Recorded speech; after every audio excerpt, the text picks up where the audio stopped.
I begin by giving you a very warm welcome to the first, as Alva said, in Series 3 of Audience with the President. When this initiative was started back in March last year, I don't think any of us had the faintest idea that nearly 12 months later, we would still be running this spot. But given the fact here in the UK, we are now in the third national lockdown, we felt it was very, very important to keep doing all we can to support our members and our churches. And from experience in spiritualism, one thing spiritualists love doing is talking about spiritualism. And that's what we're going to do tonight. So welcome to everybody. If you're joining us for the first time, I hope you enjoy the format. And for all the people that are picking the recording up, I hope you enjoy the evening also. My guest this evening is a lady that some of you may well have heard of, maybe some of you may not. I was reflecting with Alv before we started that our guest, I think tonight, has traveled the furthest distance to be with us. I'm not quite sure how many thousand miles it is, but you know, this is the wonders of Zoom. I was in a meeting the other day and one of the delegates was zooming in from South Africa and his signal was actually better than some of the people that were 30 miles away, but that's life. So this evening, ladies and gentlemen, it gives me a great pleasure to welcome Rev Janet Nohavec OSNU. Who is internationally known for her evidential mediumship. She's an approved overseas tutor for the prestigious Arthur Findlay College behind me. And Janet has been recognized in many respects as a pioneer in the field of mediumship and afterlife communication. For over 20 years, she has stood for the proof of continuity of life before it was popular to do so. She is president and pastor of the Journey Within Center in New Jersey, and she's updated me tonight because apparently now there's a north and a south Journey Within, which is incredibly exciting. And also she is the leading light at the Fox Sisters Schoolhouse. And that's one of the things I'm looking forward to talking to Janet about and hearing her, how she's developed that and how it's going.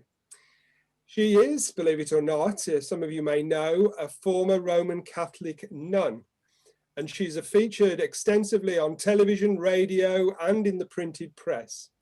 Her evidential form of mediumship has been researched by several university groups. Janet's private practice and church is based in Pompton Lakes in New Jersey in America. Janet is the author of Through the Darkness, her autobiography, and Where Two Worlds Meet, a book on the development of mediumship. So Janet, having known her for some years, I know we're going to have a very interesting evening. So ladies and gentlemen, on your behalf, Janet, can I welcome you and thank you for joining us, coming all the way from America. Thank you very, very much for having me. My pleasure. A great pleasure. So Janet, I'd like to ask you first, where did your spiritualism begin and what actually brought you into the movement? What brought me, well, looking back as a child, me and a couple of my siblings used to see my grandfather who committed suicide.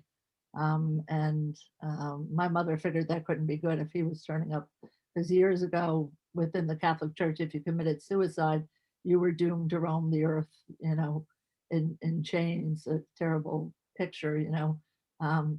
And I had entered the convent and thought, well, maybe some of my experiences are a mystical experience. There've been lots of nuns and priests and people in history that had other abilities. And after I decided to leave the convent after 5 years, it was a great experience. I think it actually helped my mediumship because I would sit in the convent in these beautiful little chapels all over for hours, talking to God, the saints, the angels, and saying, please talk back. And little did I know, a few years later, I would really just be adding loved ones to the list. And so after I left the convent, which was a really tough decision for me, I was invited to a circle at a New Age bookstore. And that was my first encounter with spiritualists. And I was petrified and really not sure about any of this. And a friend of mine gave me Arthur Finley's book, The Rock of Truth. Yes. And I said, this is heresy. So that's kind of how it started. And I would go home and say to God, you sure it's okay for me to go to that place? You know, you sure it's not offending you? Because I would never want to offend God. And I say today, sometimes the biggest journey we make is inside ourselves. So, you know, it's been a long journey from that first development circle to, you know, where I think the mission of my life has taken me now. Brilliant, absolutely brilliant. So when was your first demonstration of mediumship? 30 years ago now. Right. And well, most of us that have walked this path as mediums, were absolutely terrified. Were you?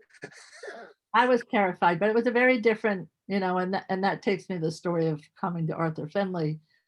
It was a very different spiritualism here. It was very psychic. It was very non-evidential. It was, you know, but it's what I knew, and it just was freeing, and I did believe in it, you know, because it was okay within the movement I was in to talk to God, the saints, the angels, but the minute you said you were talking to grandma, they said, oh, you can't do that. And as Arthur Finley said, you know, we do need to apply some intelligence to things, and why wouldn't it be okay to talk to grandma, you know? So that book was really a mover and shaker for me. So I began to do poor demonstrations at this point, I would have to say, I would call that. But you know, it was an exciting and a scary time at the same time. Yes, but special. You knew that was the path for you, clearly. I think it you know, every little piece along there. I can remember, you know, it's like when you go to the hospital and they say, what religion are you? The first time I said spiritualist and owned it, that was a big deal. You know, the first time where someone asks you out in public and you own it, it's a big deal when you've come from a different path. You know, particularly it was very controversial here. You know, it was not seen in a good light at the point, you know, here 30 years ago. Okay. So who were your early mentors? Who inspired you at the early part of your journey? I actually kind of a new age bookstore. I was participant. Then I heard of Lilydale. So I began to go to Lilydale, and that place, when I arrived with the history that it has, that was like I was a kid in a candy shop, you know, and I met a medium who I met there who said, you are not to train here, you are to go to England. And but nobody actually, and I can't believe this, people did not know the name or where Arthur Finley College was. They just knew England because there weren't a lot of British mediums coming over at that point. Yes. So there was a church up by Sparta who had a British medium in Wharton, I forget her name, but she was the pastor. And at that point, Leonard Young, Mallory Stendhal, a few of the British were coming over. And I had never flown, and I knew that I needed to go to this place, and I would call information and say, I need the phone number for this place, and I didn't have it quite right, and it took me a long time to find how to get there, but I was determined to go. So, Yeah. So when yeah. did you actually cross the threshold at Stansted Hall? What year? Can you remember? Probably 30 years ago. That's So, brilliant. yeah. And you've obviously seen the college change and the way we teach at the college change over the last 30 years. I've seen a lot of change at the college. You know, when I got to the college, I had a practice in America. I was already doing readings, you know, and we had a little church that had just begun. It wasn't associated anywhere. And when I got to the college, my teacher at that point said, you give me 5 years, I'll straighten you out. And my big little ego said, who are you to say that to me? I'll just go back to the United States and pretend I never met you, and nobody will know the better. And then I saw the standard of mediumship, and I said, you know, if I'm going to do this, I need to do this at this standard. And it was very controversial because there was press then that started to come out saying American Spiritualist turns to the SNU. It was a bit of a heresy in itself, and people were Not sure about that whole thing, but Leonard always thought it was something that was meant to be, that this collaboration between two countries was written in the stars. Yes. So. And it's wonderful to see it happening, and we'll talk more about that in a little while. So are you still working at Lilydale? I owned a home in Lilydale for quite a long time and taught there. So still in the summers, not right now, because last year, because of COVID, I won't be there. But I go as a guest. I owned a home for quite a long time, and I had a feeling it was time to sell it, but I loved it. I had the best time for 20 years there. And then as soon as I sold it, not long after, the schoolhouse came. So that was, a new event. But Lilydale has such a history for women's rights in America. When women weren't allowed to speak, they were given a platform in Lilydale. It's a very special area. You've been there, David. Yes. Oh, absolutely. Yes. The whole area of New York State is called the Burnt Over District, and there's been a lot of spiritual revolution that has come out of the area. The women's movement, the suffragettes, the Mormons had their visions in the woods there. The Quakers, just quite a bit of freedom fighters came out of that area. And I think it has to do with the way the locks were brought into the land. And now we've come to find, not far from the schoolhouse, much like the oracles from the Bible, there used to be sulfur springs, which used to put people in an altered state. And that part of New York State has quite a few sulfur springs in it. So the whole area is kind of buzzing on its own. It's fascinating, absolutely fascinating. And of course, for many of us, well, for all of us, I would imagine, as spiritualists, Hydesville is our home, is where everything began, the phenomena with the Fox sisters. And having been there, it was a great honor to be there. So how did you come to the point where you decided to create another center there? What was it? Well, did you have any choice, or do you think this was orchestrated from the spirit world? I'm pretty much the worker bee, I have to say. About quite a long while ago, Anne Gaiman, who's quite a prestigious American medium, she actually was part of remote viewing on the Russians in the 60s. She's a legacy in American mediumship. She had quite a long time ago said, "Do you want to buy a schoolhouse?" I said, "Nope, I have no interest in buying a schoolhouse." And I'm big into signs, I have to say. My mother was very superstitious, and nuns are into signs, so I'm big into signs, I have to say. And the woman who had bought the schoolhouse where the Fox girls used to go to school had bought that at auction maybe 20 years ago. And she was sitting on it hoping to do something for spiritualism. Never got around to it, could never raise the money. And a few years back, probably 3 years back, maybe 4 now, she called and said, "If you don't buy this and do something for spiritualism, it's going to become an antique store or bar or something else." And so I prayed about it, and definitely the signs came, get involved with the schoolhouse. It's going to be massive, but I'm a determined Polish girl. So, and then we no sooner got the schoolhouse, I said, I wonder if there's a real spiritualist church. So I looked, and there was a little church for sale, real church, in the town. And then I hoped for a benefactor. And one came along. So, I think I'm just a worker bee for a bigger orchestration from the other side. Yes, it must have been a very proud moment when you actually held your first service, which has been, is it a couple of years ago now? Yes, it was very exciting. And there was a lot of Stephen Upton and Stella were over as representatives from the union. It was very exciting for there to be a real spiritualist service again where this all began. It was moving, really moving. Now, having been to the Journey Within in New Jersey and experienced your congregation, which is amazing, here in the UK, we know that some churches struggle with their congregations, but certainly you have to have 2 services on a Sunday because you can't get all your congregation into one service. Is that still correct? Well, obviously not at the moment, Janet, but I presume that was so up until the beginning of the pandemic. I'm sure that will still be true. And actually on Zoom, we've grown even bigger. So Yes. it's a thriving church that has something going on all the time.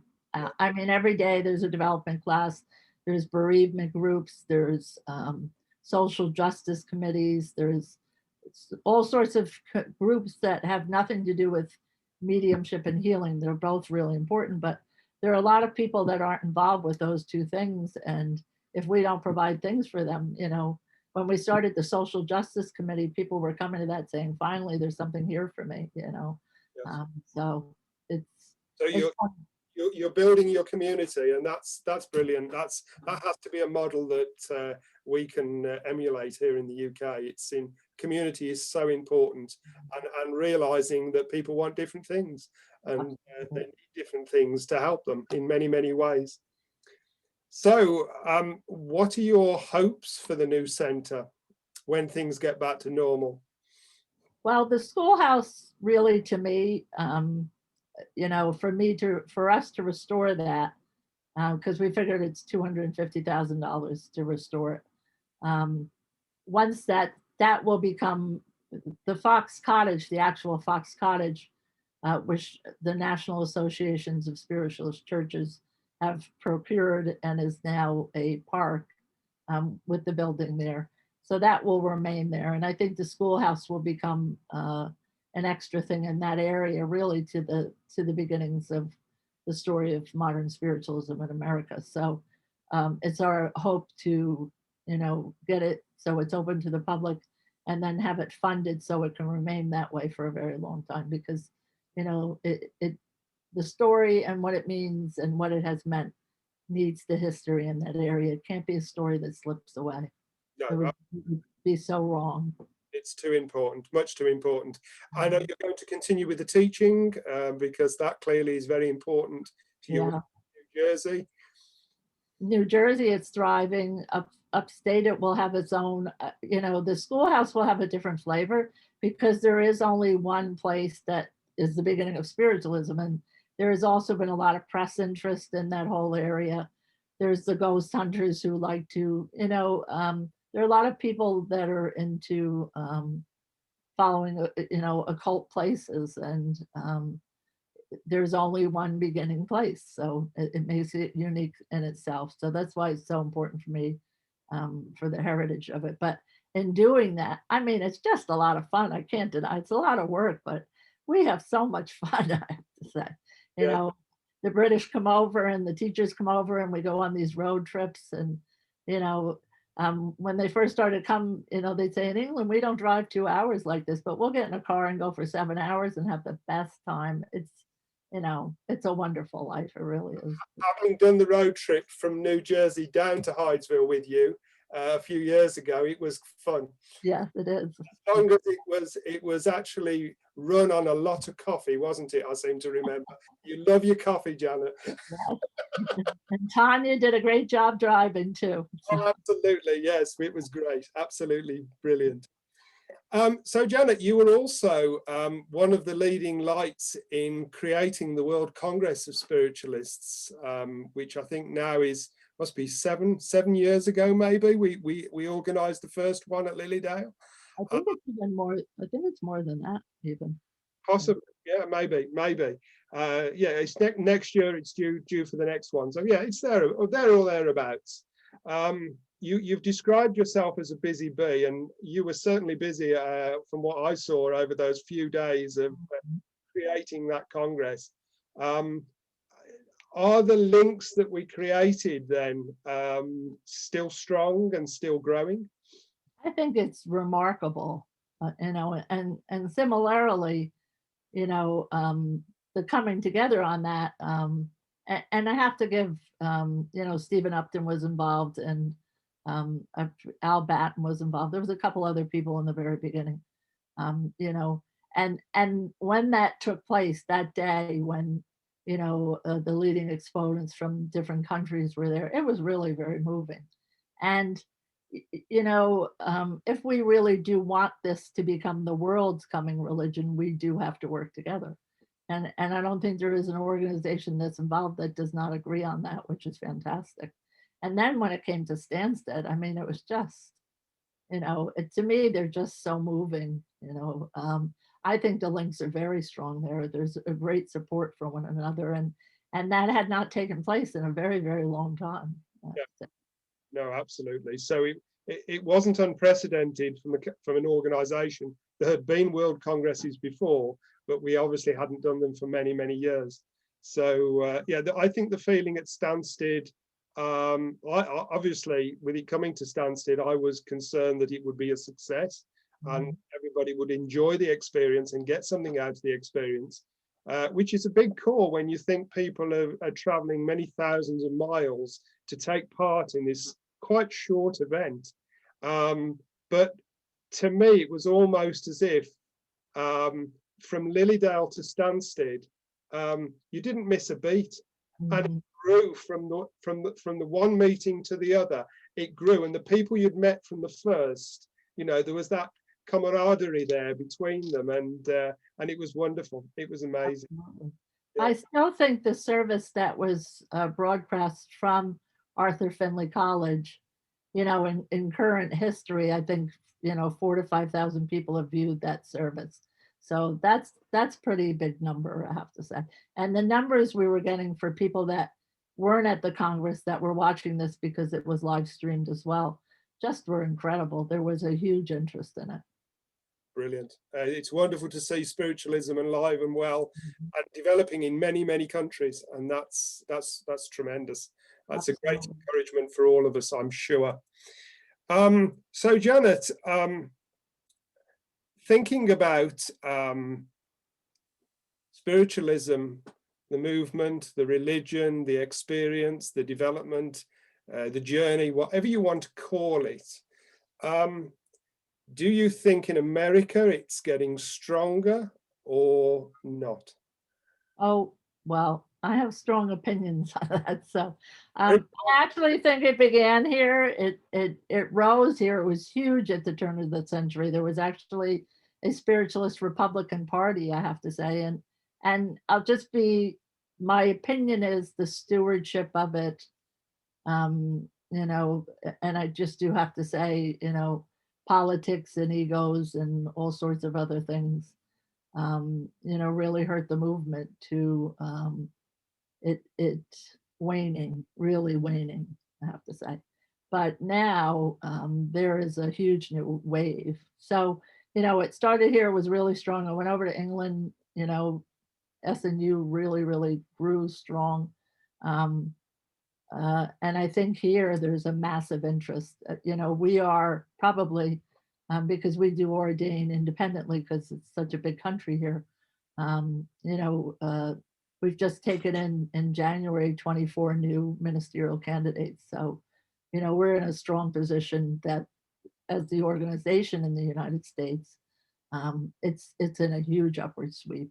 But it's more important to us. There's a lot of showmanship, a lot of TV mediums, that is not what we want to represent in the sacredness of what we believe this all to be, as a religion, as a belief system, as a way of life. So but there's also a mass exodus from people from traditional religions. So it's actually a perfect opportunity for people to find that. And we definitely are spiritualists, but I have to say there is a very universalist welcome. We don't care where you've come from, come and be with us. And, there's two tiers, much like the SNUI. You can, become a spiritualist, name yourself as a spiritualist, but there's a second form of membership where you can come and are participants and fully a member of the church as well, but don't want to call yourself a spiritualist. And that's okay with us as well. You align with that, but maybe you want to participate in something else. I think some of the things we have to grow with a little bit ourselves. So. Absolutely. So which pioneer would inspire you? Definitely Andrew Jackson Davis. Yes. Certainly Emma Harding's Britain. I've read her thoroughly, I have to say. So several, but I have to say they certainly stand out in a big way for me. And then Janet, if you could meet anyone, dead or alive, and talk to them, sit down and talk to them over a cup of coffee, I'm sure, who would you like to meet? You mean within the spiritualist or anybody at all? No, it can be anybody. Probably Albert Einstein. Yes. He had a belief and some of those great minds. We have someone currently working on a book, and I think he's going to do a really good job, because one of the biggest things I see lacking in spiritualism at the minute is current writing. Yes. You know, we depend everything on what someone else wrote, you know, but there's no current writing. And I truly believe that currently there is so much supporting other evidence in the continuity of life philosophy.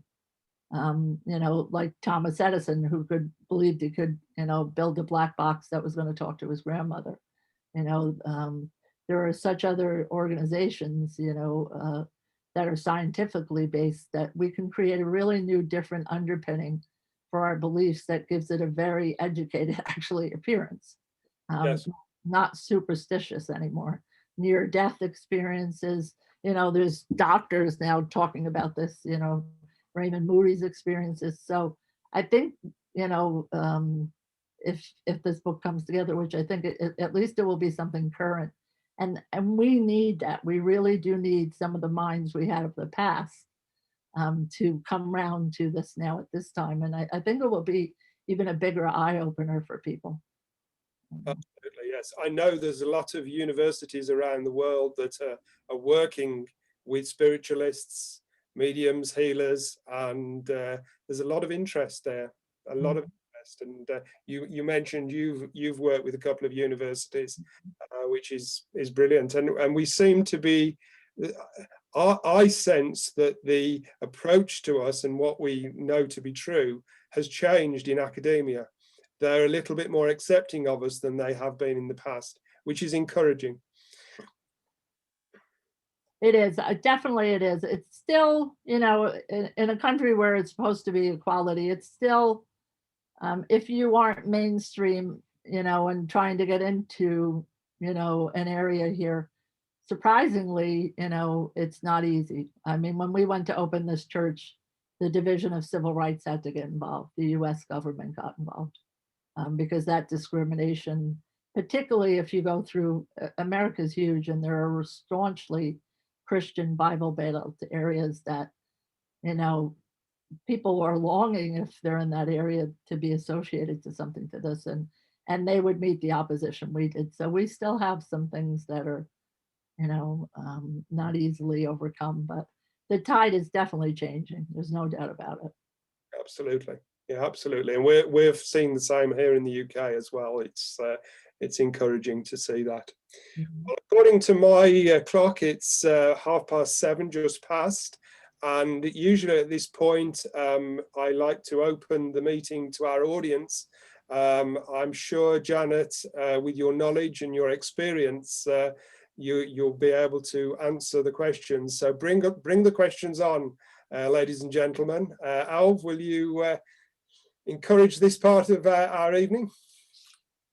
I will. So while you're all thinking of your questions and perhaps raising your hands or typing it into the chat box, I've got a couple already that have come in for Janet. So the first, Janet, is we talked a little bit about the World Congress that happened at Stansted a couple of years ago, and further back than that at Lilydale. And Joanne is asking, are any of the videos from that still available to watch online? They actually are. If you go to, I believe the World Congress site has the video recordings from the one that formerly, I believe the two of them, the recordings that were done. So yes, there is a World Congress site of spiritualists. If you go to that, you can see the videos there. Brilliant. And for the recording of this, I will put the web address for that on the Wonderful. screen. A question from Kevin, who asked, do you think that Spirit used the Fox sisters because of the simplicity of the wrapping for the mass as well. Andrew Jackson Davis, actually, in Kevin's view, was more advanced as he heard the word of spirit that morning rather than the wrapping. So the difference perhaps in the way that the spirit world made their presence clear differently to the Fox sisters and to Andrew. What are your thoughts on that? Well, with the Fox sisters, they were children at the time, so we would expect simplicity with children. Andrew Jackson Davis, who at that moment in that morning said, "Behold, a great event has taken place," was similarly in a different position. So, I mean, you know, I love Andrew Jackson Davis. I mean, he's a remarkable, you know, there are those white crows in time, I have to say. We certainly have them here, and they're certainly around the world. And I mean, if I always say, you know, if you want a model for transmediumship, that's a model for transmediumship. So I think because the girls were children, the simplicity had to be that simple. That's my opinion on it. Thank you, Janet. And that leads nicely into quite a few questions come through. I'm going to combine them together because they really overlap. So our audience would like to ask you about how the schoolhouse fits into the history of spiritualism. What are your feelings about it as a historical site, and what potential it has to promote spiritualism? And also as well, people are asking, because obviously many of us haven't had a chance to be there and to feel what it's like. They're asking, what does it feel like in the building as well? For me, I think what it represents and where this began, because a lot of people go through that area. So I think it expands the history in the area. And I do believe the Fox Cottage itself is not open frequently. That will be different. There's a huge focus at the schoolhouse on healing, which I think is a big part of the future of spiritualism, I have to say, thriving. So in that way, it'll be a bigger presence, and you will see it much more as a living, breathing aspect of spiritualism. You know, that moves it to a different level. The public will be exposed to the principles there. The public will be able to come in, you know, to a healing session at the place. So I think it will extend the knowledge bases of those people that come to that place, ground, you know. So and the energy in the place, I can only tell you there's certain places I go where I just feel like I'm out of time. Everything stops, and it's like, I don't want to use the term vortex because it's used a lot in Sedona and other places, but there's a timelessness in the energy of the place. And because of what I've said about the burnt over district of upstate New York, and because I'm a sensitive medium, it really does affect me, I have to say. So I can't wait for us to be able to hold circles in that schoolhouse, you know, in a safe structure that will be beautiful, really, and to have the experiences we will have there as small groups in that property, you know. So I think there's a lot to come from that, and I think there will be more attention to the area, which then just, you know, broadens, you know, the exposure to mediumship, spiritualism, and healing in the United States. So I love upstate New York, I have to say. So you know, that area to me is just stunning. And there's so much water up in that way. It's a conductor. You know, I've driven in my car and I felt the electricity come up, I have to say, from when where you're certain areas where you're just driving over the water there, and there's ley lines there. It's just something I can only tell you.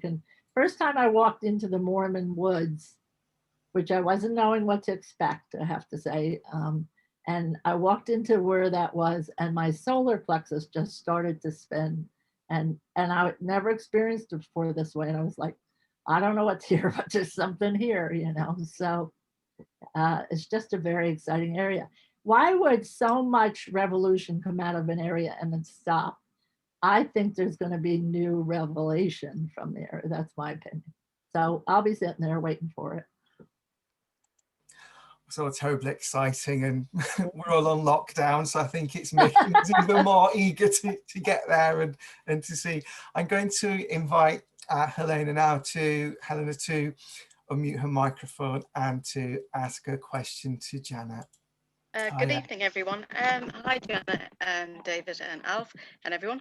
I'm just wondering, have you had any stories that you could share? Have you had any activities since the Fox Sisters that you may be able to share? Because for me, it seems to be a history that keeps repeating itself, which is a positive way. Well, as I mentioned, because of the experiences of that property, and being there, and I mentioned before, looking for signs, I'm always looking for things that are trying to get my attention in a different way. There's a photo out of the Fox Cottage where it appears like Andrew Jackson Davis in the photo. And it's not just me who did it, So, and just the excitement, I have to say, of the first services back, it's almost, all I can tell you, it's like we're there, but the spirit world is there as well. So for those of us who are part of this, we know we're part of something bigger that is unfolding.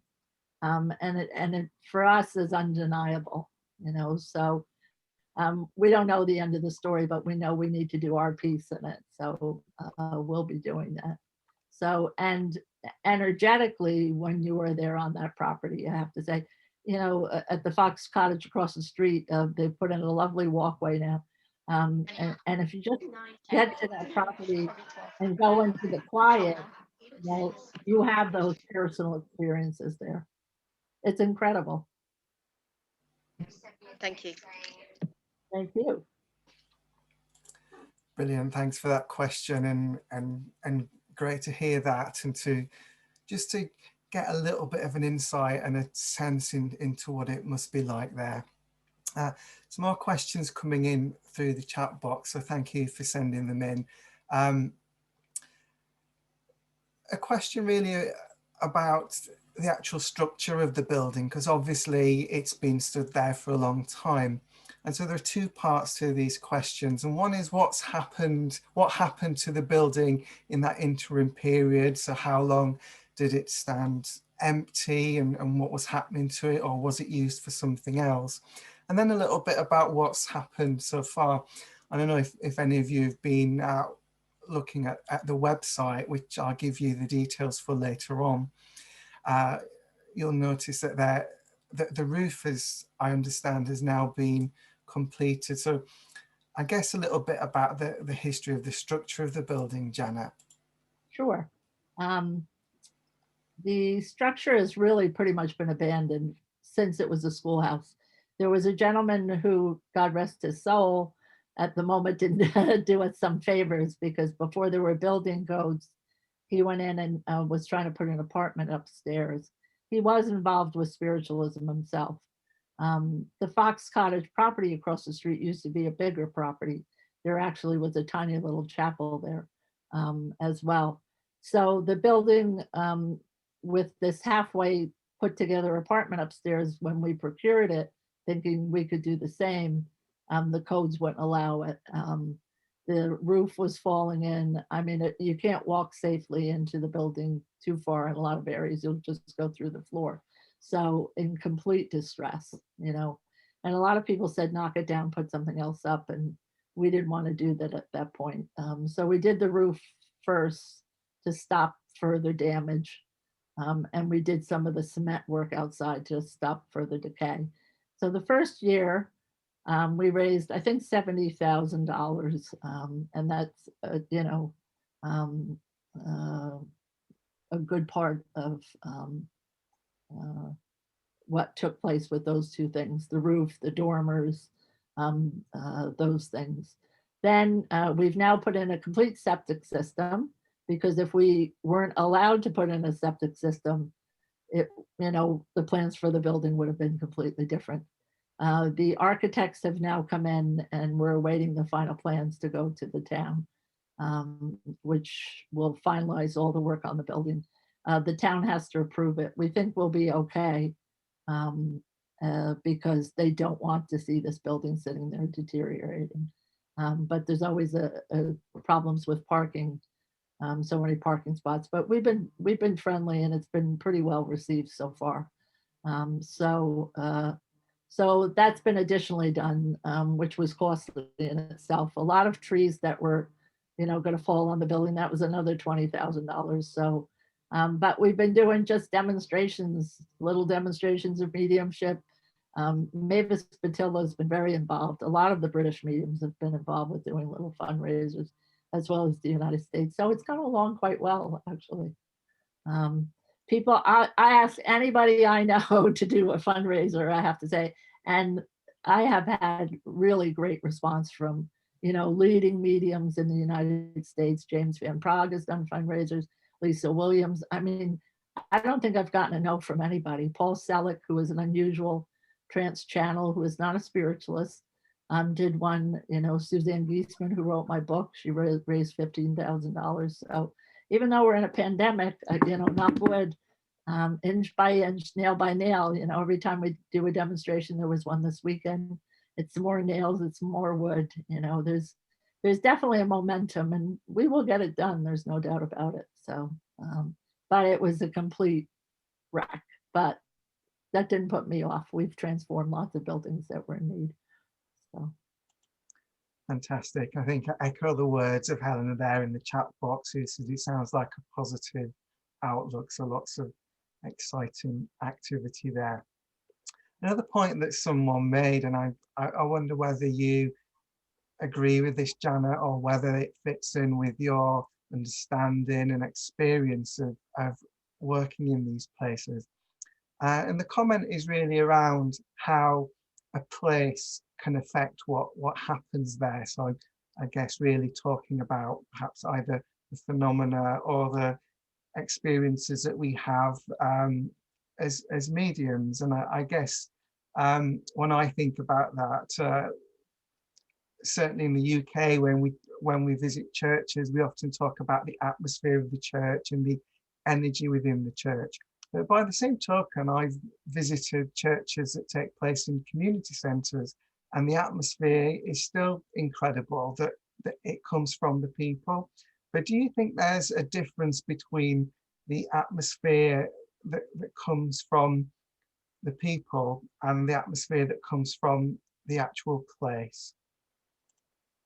I think it's a combination of both. There's no doubt there's an energy on a platform where week by week, we were church on the go for years. I mean, we went from a New Age bookstore to a wedding chapel and a hall, and it does take something away.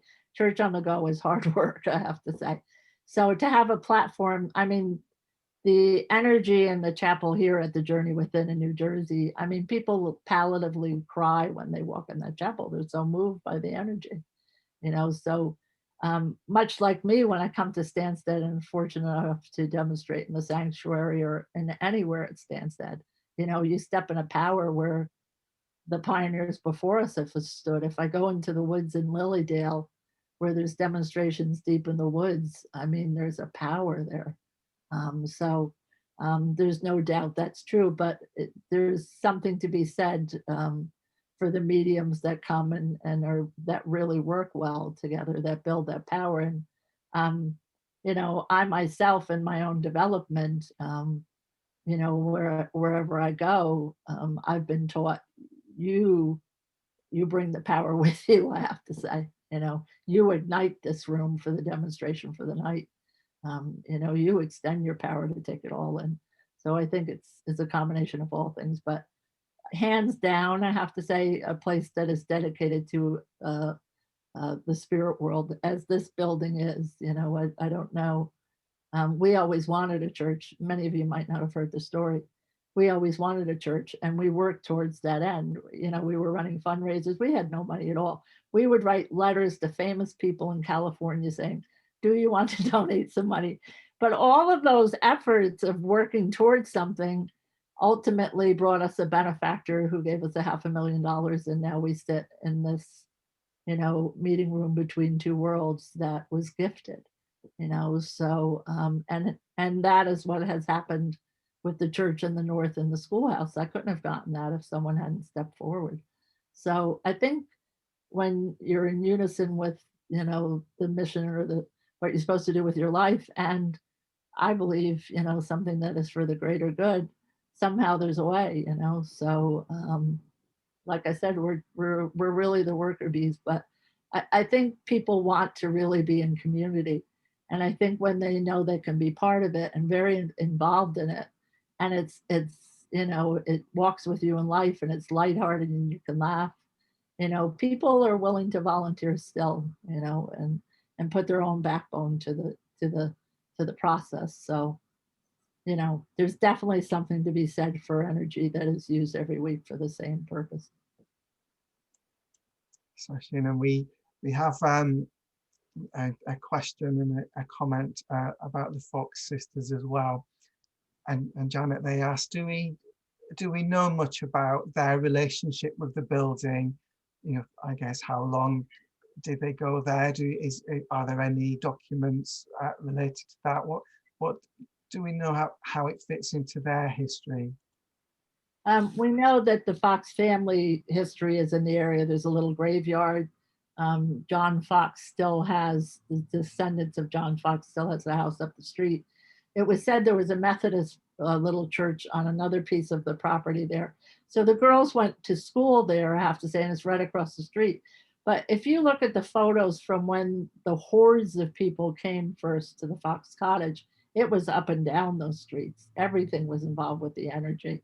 But the amazing part of this little schoolhouse, I have to say, there's a well there. I know we need to bring water up from the ground. I know it's going to help with the energy of the place, because water has been the conductive for across the street and this piece of property.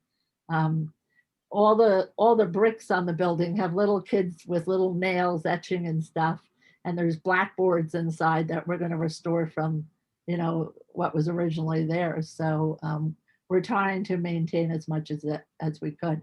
Those were little children that and then as they grew, I have to move to Rochester. As their notoriety grew, no one was prepared for what happened to those girls in the story. And the story of their lives as time went on. All of us know that one of them said that she said everything was a fraud, and if you read the history, there was alcoholism when they got to be older. There was family trouble, as there's family trouble with everyone. So we've got to embrace the whole of the story. It's true, but I saw a one-man show in New York City done at the Society for Cyclical Research. And, he said in that day, when this happened, everybody in that area from traditional religion was going to hell for one thing or another. Everybody, that was the attitude of the day. That's how restrained it was. And along comes these groups of free thinkers. Most of them immigrants from other countries who were escaping because they wanted to not be religiously held where they were, so that whole free thinker way up in that area created, just to me, a wave of energy that takes in the whole of the area. It just doesn't take in, one building. So, if you look at the old photos from the area of people coming, just thousands of people to experience what was happening there, so it's the whole area. I can't say enough. The building really specifically for us is going to be a big focus for healing. And there's no doubt this planet on every level of society and the planet itself needs healing. And I think people are more open to that for themselves, that, I can participate in my own healing if I believe, that if I spend some time trying to be at peace with myself and restore to balance that which is out of balance, so mediumship is really very important, but so is the healing aspect of our work and the philosophy, a simple way to progress your life while you're here. So, I think the free thinkers set in motion, which, you know, those people who are leaving traditional religion in search of something else find something quite liberating within the religion of spiritualism. So it's just going to expand, you know, the possibility of people coming in contact with it.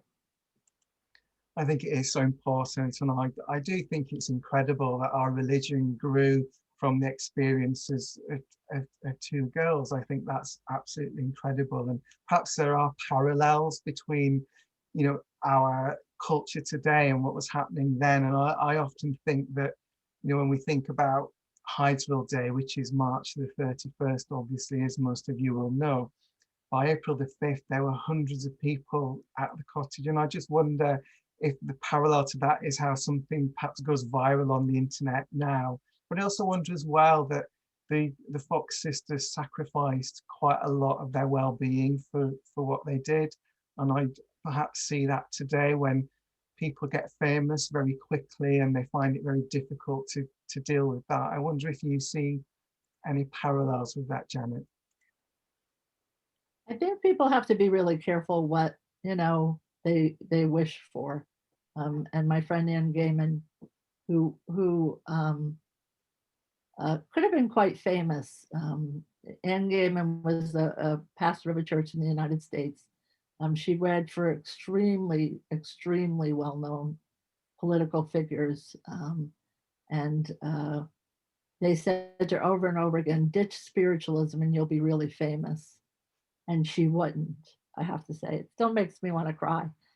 She wouldn't, you know, because she believed, and she said, be careful what you wish for, because you can wish for fame and you don't know what cost that fame will come to you.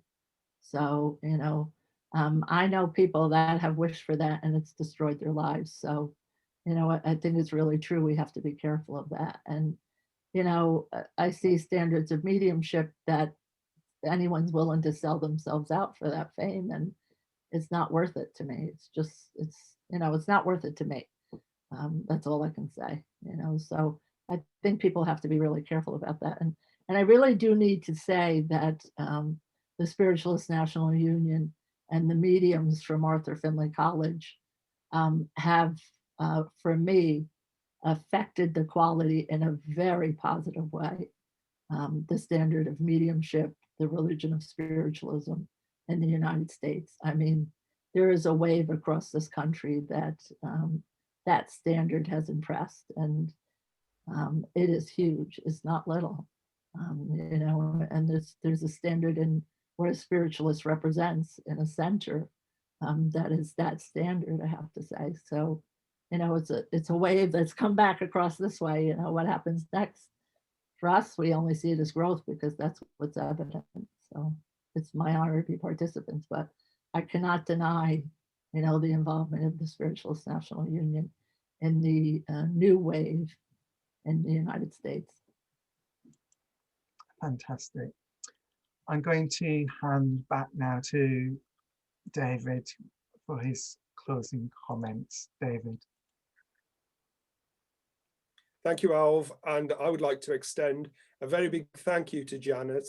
It's been a fascinating evening to hear about your work, your dedication, your journey, and I'm sure that every one of us has been inspired by some of the things that you've shared with us. So Janet, thank you for coming all the way from New Jersey. It's been a real pleasure to have you part of Audience with the President, and my big thanks to you for that. I would also like to thank all of our audience, as always, for supporting us. Just to inform you that we have some very interesting sessions planned for the weeks that lie ahead of us in our third run. Next Monday evening, we are going to the very heart of the Spiritualist National Union. Of course, I speak of Redwood's head office. And my guests will be Sadir Baring, who is the Chief Administrative Officer of the Union, and Rachel Lukes, who is the General Manager of Head Office. So if you've got any questions about how the office works and why it works and why we do certain things, then there's a wonderful opportunity for you to be able to get a greater insight into how the union works from an administrative administrative point of view.